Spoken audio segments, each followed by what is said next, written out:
मोक्षमार्गस्य नेतारं भेतारं कर्मभूभृतां व्यापारं विश्वतत्त्वानां वन्दे तद्गुणलब्धये।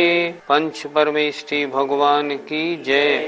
संत शिरोमणि आचार्य विद्यासागर जी महाराज की जय।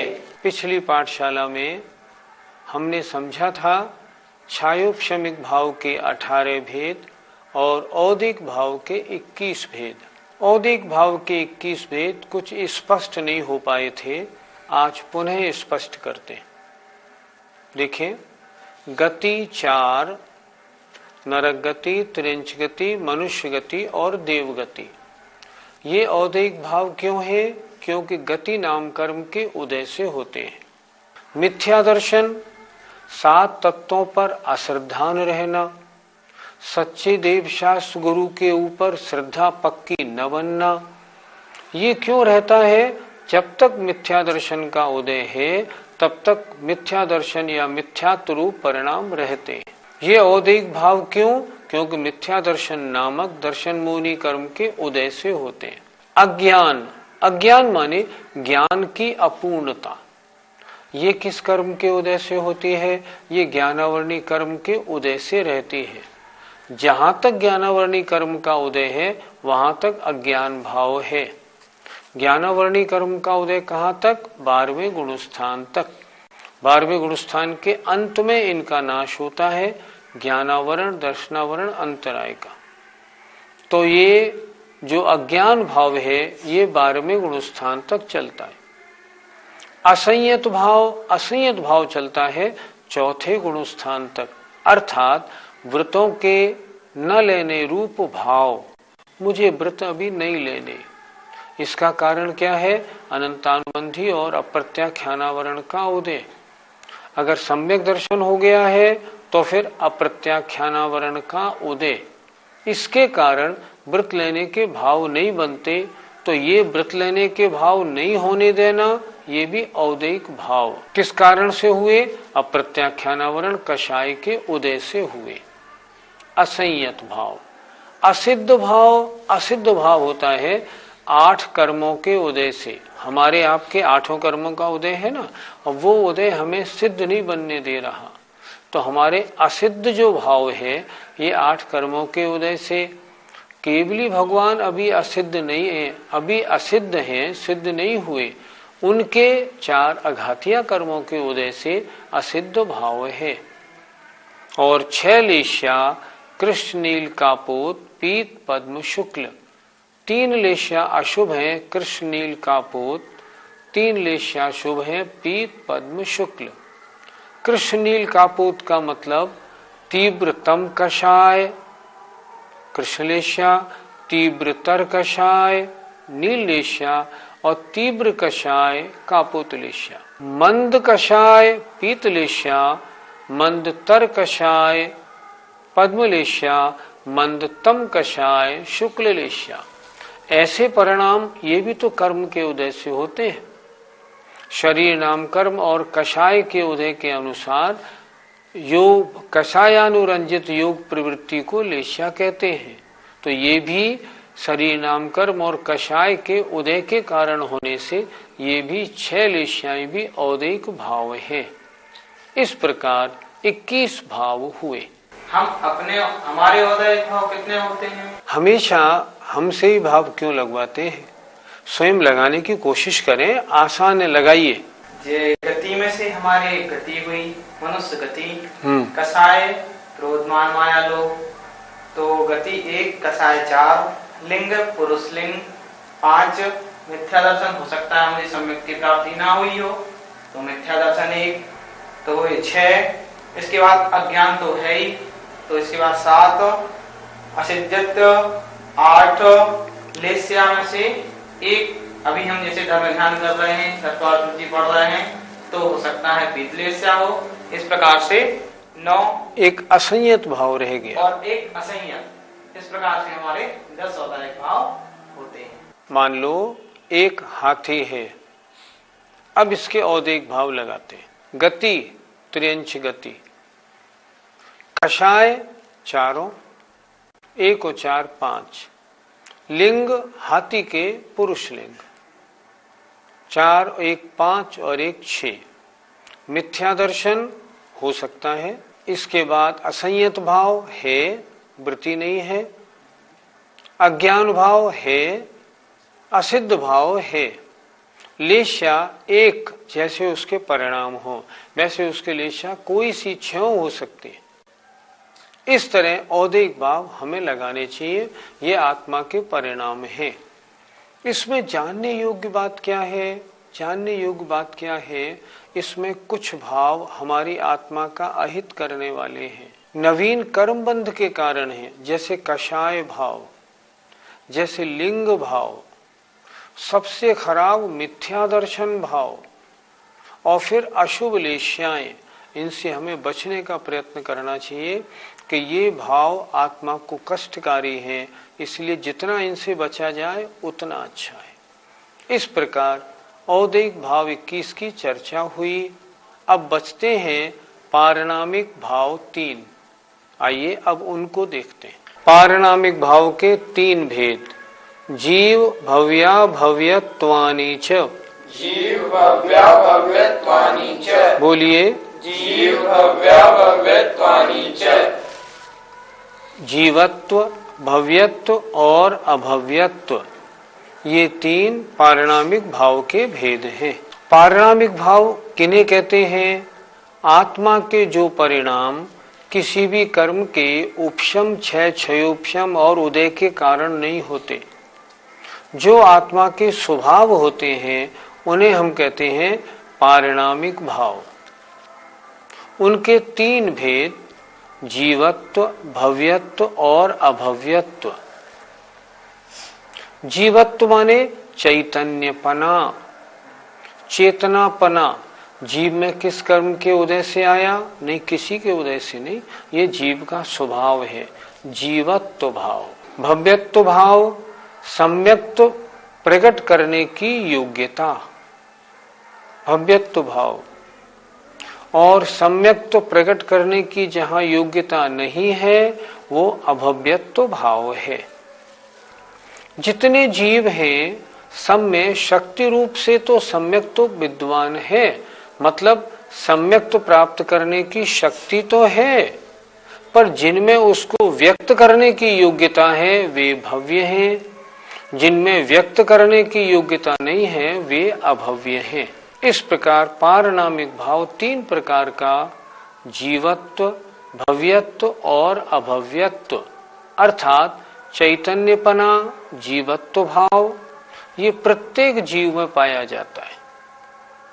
अब भव्यत्व भाव ये उनमें पाया जाता है जिनमें अपनी सम्यक्त प्राप्ति की शक्ति को व्यक्त करने की योग्यता है, और जिनमें योग्यता नहीं है उनमें अभव्यत्व भाव है।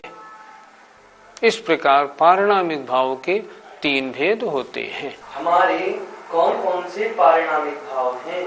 हम सबके जीवत्व भाव तो है ही। अब रही बात भव्यत्व और अभव्यत्व, इनमें से कौन सा भाव है? यह है अपने ज्ञान का विषय नहीं, ये केवली के ज्ञान का विषय है। लेकिन क्योंकि ऐसे भीषण पंचम काल में भी धर्म के प्रति हमारी रुचि प्रकट हुई है, इसलिए हमें अपना भव्यत्व भाव ही मानने योग्य है। सूत्र के अंत में जो 4 शब्द दिया है, उससे हमें क्या लेना चाहिए? सूत्र के अंत में जो 4 शब्द दिया है वो ये कह रहा है कि कुछ अन्य और भी पारिणामिक भाव हैं, लेकिन वो जीव के असाधारण भाव नहीं है। असाधारण, एक्स्ट्रा ऑर्डिनरी। वे और पारिणामिक भाव कैसे हैं? वे साधारण हैं, अन्य द्रव्यों में भी पाए जाते हैं, जैसे अस्तित्व, वस्तित्व, प्रमेयत्व, अवगाहनत्व आदि।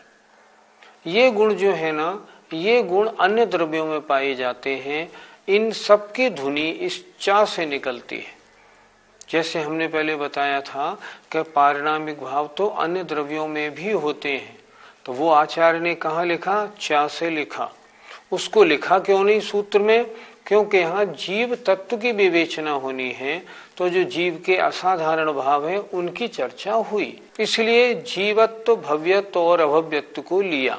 जो साधारण भाव है उनको यहाँ नहीं लिया, लेकिन चा लिख के उनको भी सूचित कर दिया। पंडित जी, कल की पाठशाला में जो सूत्र नंबर 5 है, उसके अंत में जो च शब्द दिया है, उस च से क्या अर्थ लेना है? उस सूत्र नंबर 5 में छायोपशमिक भाव की चर्चा थी। तो ये कहा गया वहाँ, जैसे जो मिश्र अर्थात सम्यक मिथ्यात्व भाव है वह भी छायोपशमिक है, जो सैनीपना है वह भी छायोपशमिक है। तो चा से अन्य छायोपशमिक भावों का वहाँ ग्रहण करना चाहिए। इस तरह वहाँ चा उस रूप में था और यहाँ चा अन्य साधारण पारिणामिक भावों के लिए कहा गया। जीव के भावों की चर्चा हुई। अब आगे आचार्य बता रहे हैं जीव का लक्षण क्या है। उपयोगो लक्षणम, उपयोगो लक्षणम, उपयोगो लक्षणम, उपयोगो लक्षणम। सूत्र सरल है एकदम। लक्षणम, जीव का लक्षण उपयोग है। उपयोग माने जानने देखने की शक्ति होना। उपयोग माने जानने देखने की शक्ति होना, ये उपयोग है और ये जीव का लक्षण है। लक्षण किसे कहते हैं? जो अन्य में न पाया जाए, केवल उसमें ही पाया जाए, उसे कहते हैं लक्षण। जानने देखने की शक्ति जीव के अलावा किसी अन्य द्रव्य में नहीं होती, इसलिए लक्षणम, जीव का लक्षण क्या है? उपयोग अर्थात ज्ञान और दर्शन। अगला सूत्र देखें। उपयोग कितने प्रकार का है? स द्विविधोष्ट चतुर्भेदः। स द्विविधोष्ट चतुर्भेदा। बोलिए। स द्विविधोष्ट चतुर्भेदा। फिर बोले एक बार। स द्विविधोष्ट चतुर्भेदा। इस सूत्र को थोड़ा बोर्ड पे समझाते हैं। स माने वह उपयोग, जीव का लक्षण उपयोग है। जानना देखना, जानने देखने की शक्ति। स माने वह उपयोग, द्विविधः, दो प्रकार का है। कौन कौन सा? ज्ञानोपयोग और दर्शनोपयोग। उसके भेद अष्ट चतुर्भेदः। ज्ञानोपयोग के 8 भेद, दर्शनोपयोग के 4 भेद हैं। सूत्र में से अगर आप अर्थ निकाल लेंगे ना, तो आपको घोंटने की आवश्यकता नहीं पड़ेगी। इससे लाभ क्या होगा? जब आप पाठ करेंगे दिमाग में अपने आप अर्थ आता जाएगा। तत्वार सूत्र घोंटना नहीं है, तत्वार सूत्र के सूत्रों का अर्थ समझना है। बिल्कुल सरल है।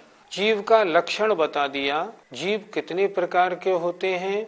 संसारिणो मुक्ताश्च, संसारिणो मुक्ताश्च, संसारिणो मुक्ताश्च, संसारिणो मुक्ताश्च। जीव 2 प्रकार के हैं, संसारी और मुक्त। जो संसार में जन्म मरण कर रहे हैं, संसार के दुखों को भोग रहे हैं, वे संसारी हैं।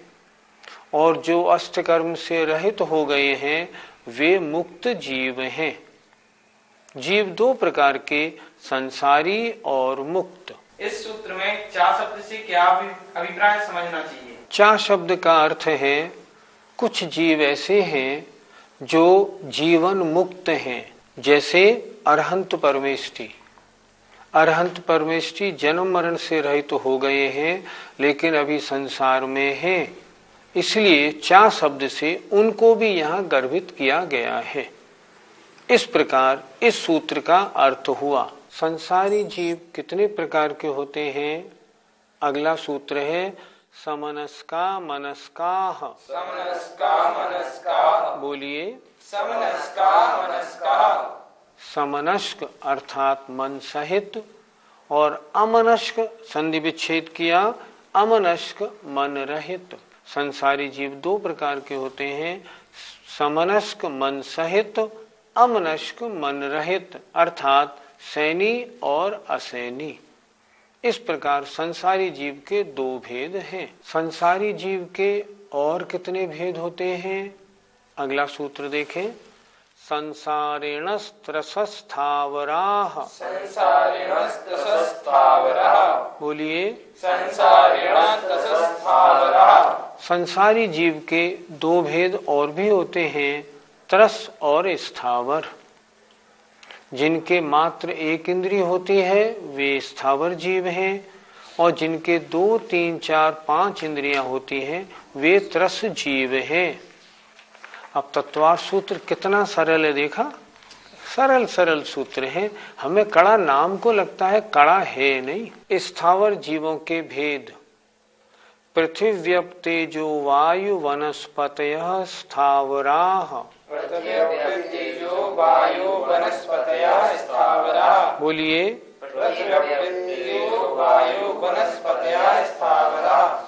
स्थावर जीव कितने प्रकार के होते हैं? सूत्र से निकालें।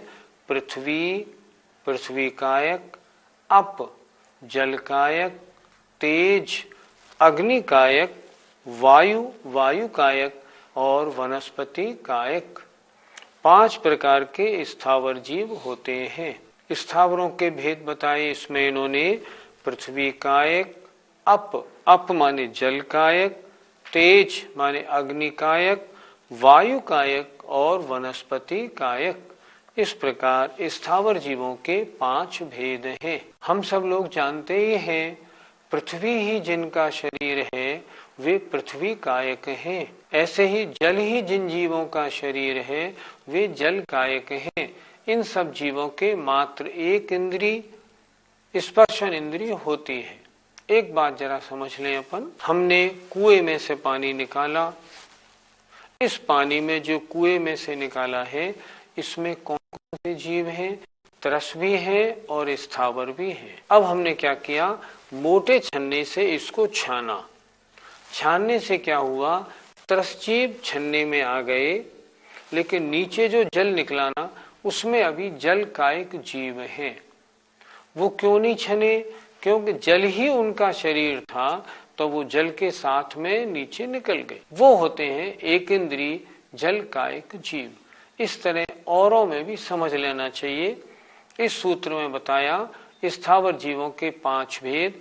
पृथ्वी कायक, जल कायक, अग्नि कायक, वायु कायक और वनस्पति कायक। पंडित जी, ऐसा सुना है कि जल के 4 भेद होते हैं, तो वो 4 भेद कौन कौन से होते हैं, कृपया बताएं। आपका प्रश्न बहुत अच्छा है, समझने वाली चीज है। जल के 4 भेद, जल, जल जीव, जल काय और जल कायक जीव।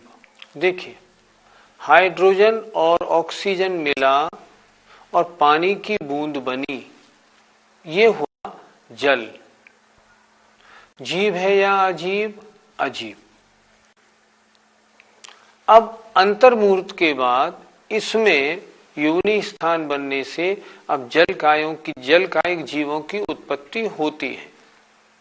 तो जो जल कायक जीव यहाँ जन्म लेने के लिए आ रहा है, रास्ते में विग्रह गति में है, उसे हम कहेंगे जल जीव। उसने पानी में जन्म ले लिया तो हो गया जल कायक जीव। और जब हमने उस पानी को उबाल लिया और पानी जीव रहित हो गया तो हम कहेंगे जल काय। एक बार फिर समझें। हाइड्रोजन ऑक्सीजन मिली और पानी की बूंद बनी, ये जल, ये पुद्गल अचेतन। अब इस जल में अंतर्मूर्त के बाद जो जन्म लेने के लिए आत्मा विग्रह गति से आ रही है, वो रास्ते में जब तक है तब तक जल जीव। उसने उस पानी की बूंद में जन्म ले लिया तो जल कायक जीव। और हमने उस पानी को औटाया और वो पानी गर्म होने के बाद जब जीव रहित हो गया तब हम कहेंगे जल काय। जल काय अजीव है, जल जीव और जल कायक जीव जीव है। फिर देखें, सामान्य जल और जल काय दोनों अजीब। मुनि महाराज के कमंडलू में हमने जो पानी भरा है वो जल काय है और अजीब है। एक बात जरा थोड़ी अटपटी लगेगी आपको, पर ध्यान से सुनना आप। जल हो या पृथ्वी हो, अग्नि हो या वायु हो, ये तो पुद्गल के पिंड हैं।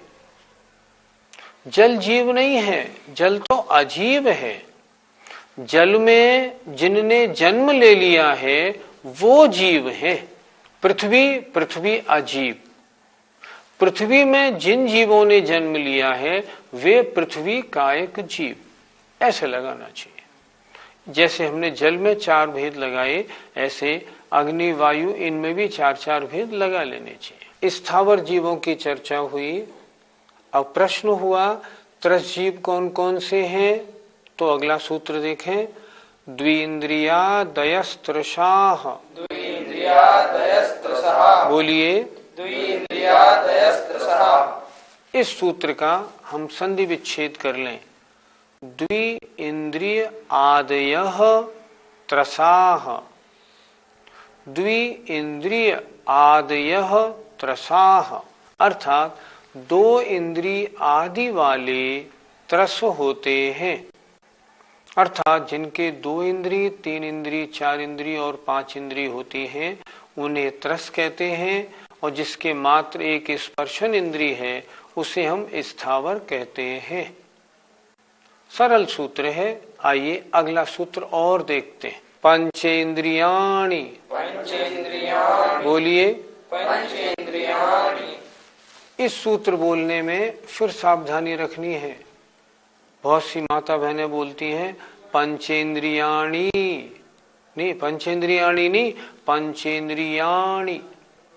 सूत्र का अर्थ है इंद्रियां 5 होती हैं। हम और आप सब जानते हैं स्पर्शन, रसना, घ्राण, चक्षु, कर्ण। ऐसा लग रहा है आज तो जैसे हम तत्वार सूत्र में बालबोध पढ़ रहे हों। बिल्कुल सरल। पंचेंद्रियाणि, इंद्रियां 5 होती हैं। आचार्य ने छोटे छोटे सूत्रों में विषय को कितना अच्छा स्पष्ट किया है और बिल्कुल क्रम से चल रहे हैं महाराज। अब आया प्रश्न, इंद्रियां कितने प्रकार की होती हैं? द्विविधानि। द्विविधानि। इसका भी उच्चारण हमें ठीक करना चाहिए। बहुत से लोग बोलते हैं द्विविधानि, पंचेंद्रियाणि, द्विविधानि। नहीं, ऐसे नहीं, द्विविधानि, पंचेंद्रियाणि। जोर देना है या पे, धा पे। द्विविधानि 2 प्रकार की होती हैं। क्या अर्थ हुआ?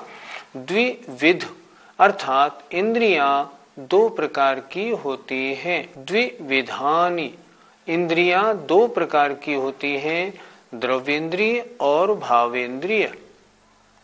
द्रव्येंद्रिय जो नाम कर्म के उदय से बनती है वो द्रव्येंद्रिय, और भावेंद्रिय जो कर्म के क्षयोपशम से, ज्ञानावरणी कर्म के क्षयोपशम से जो प्राप्त होती है वो भावेंद्रिय है।